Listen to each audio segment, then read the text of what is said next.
RBI ने 5 साल बाद पहली बार रेपो रेट कम कर दिया है। आरबीआई के नए गवर्नर संजय मल्होत्रा ने रेपो रेट में 0.25% की कटौती का ऐलान किया। इससे आपको सस्ती ब्याज दरों का तोहफा मिल सकता है। आपकी जेब का बोझ कुछ कम हो सकता है।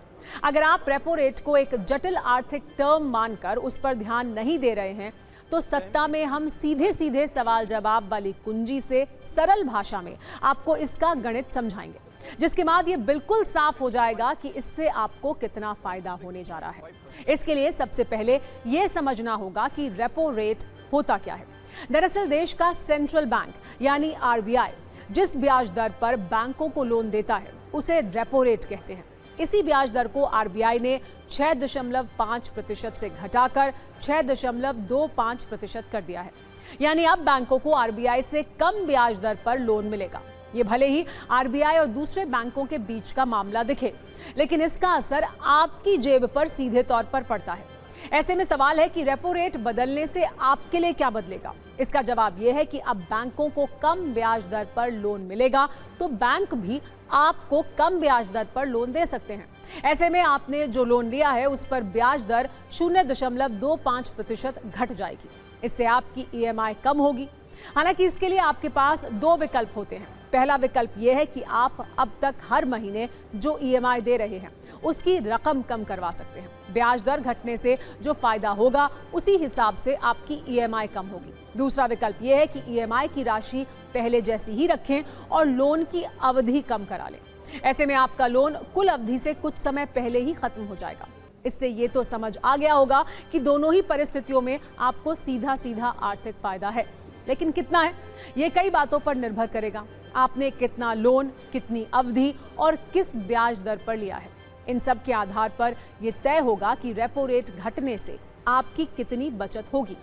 आप अपने फायदे का एक अनुमान लगा पाएं, इसके लिए कुछ उदाहरण देकर आइए आपको बताते हैं कि रेपो रेट घटने से आपकी ईएमआई कितनी घट सकती है।